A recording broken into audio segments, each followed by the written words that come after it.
میدان خیال سے براہ راست۔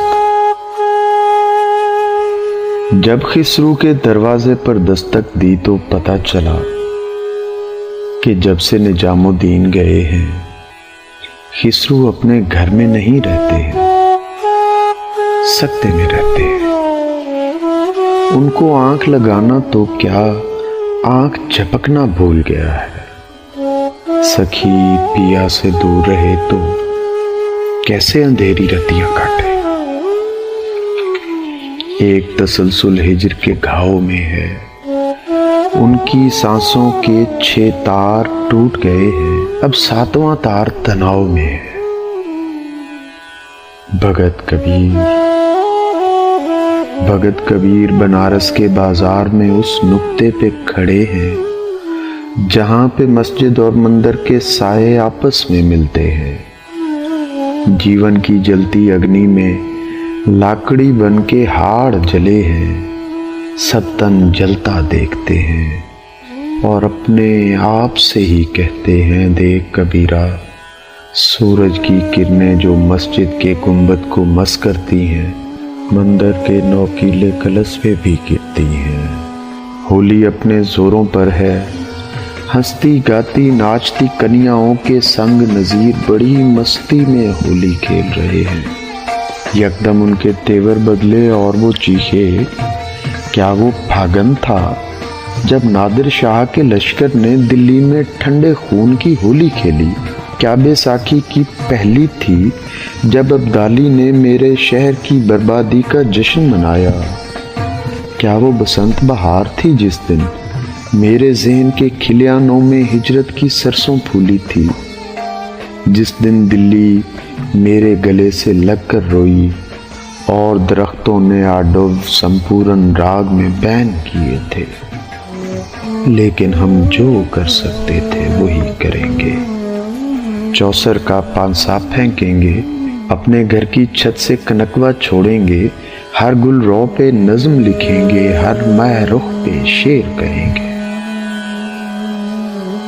لیکن ہم جو کر سکتے ہیں وہی کریں گے۔ ایک دن دشت کربل میں کیا دیکھتے ہیں کہ میر انیس تپکتی مٹی سے مضمون بناتے ہیں اور خون کے چھینٹوں سے عنوان دیے جاتے ہیں۔ آج کی شب ہم مرزا کے مہمان ہوئے ہیں۔ چھت پہ چاندنی بچھی ہوئی ہے، جام بھرے ہیں جن میں پورے چاند کی ٹکیا تیر رہی ہے۔ مرزا غالب غزل سرا ہیں، پہلو میں گاؤ تکیے ہیں اور ردیف بھی تکیے پر ہے۔ کون و مکان کے دستے عمل سے دور تصوف کے صحرا میں کچی مٹی کا حجرہ ہے جس کی دری پہ اس دنیا کی سب سے بڑی محفل برپا ہے۔ بلے شاہ نے ابن عربی اور سپینوزا کو مخاطب کر کے کوئی بات کہی تو شاہ حسین نے ہنستے ہنستے اپنے ہاتھوں میں نٹشے کا ہاتھ دبایا اور کہا، سنا محمد بخشا تو نے، بلا کیا باتیں کرتا ہے؟ میاں محمد بخش کے سر پہ اجلی پگڑی دمک رہی ہے، بابا فرید کا کالا چوغا چمک رہا ہے، طاق میں کوئی چراغ ہے لیکن روشنی آنکھوں کو کھیرا کرتی ہے۔ ہمیں کہاں اندر جانے کا یارہ، ہمیں کہاں اندر جانے کا یارہ ہے، سو باہر دروازے میں ان کے جوتے ہیں جن کی صحبت میں ہم بیٹھے ہیں۔ دور سے میر نے درد بھری آواز لگائی، فیض کہاں ہو؟ نخلے دار پہ پھر ایک سر کا بار آیا ہے۔ فیض نے آہ بھری تو دار کے پاؤں کانپے۔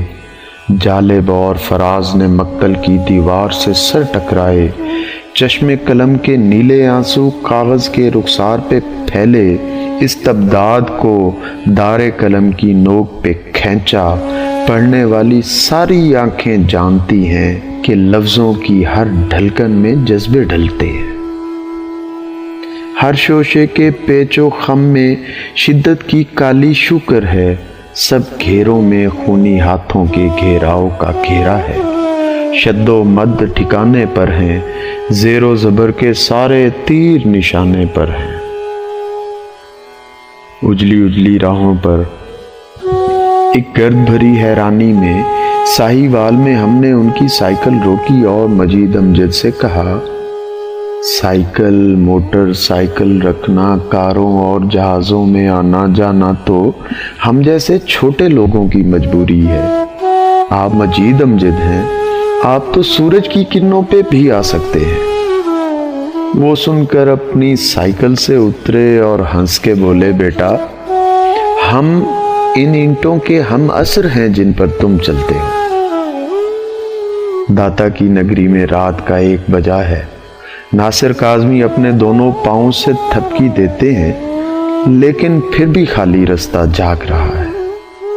سرگودھا کے ریلوے اسٹیشن پر ہم نے ایک پھٹا کاغذ دیکھا جو یوں کہتا تھا، اور شکیب جلالی کے سرگودھا سے جو شام کی گاڑی چلتی ہے وہ میر انیس کے لکھنؤ میں جا رکتی ہے۔ فیصل آباد کے محفل ہوٹل میں ایک محفل گرم ہوئی ہے۔ جھنڈے کے ہوٹل سے بھی ایک وفد آیا ہے۔ عالم کافی ہاؤس کے سب دانشور بھی پہنچ گئے ہیں۔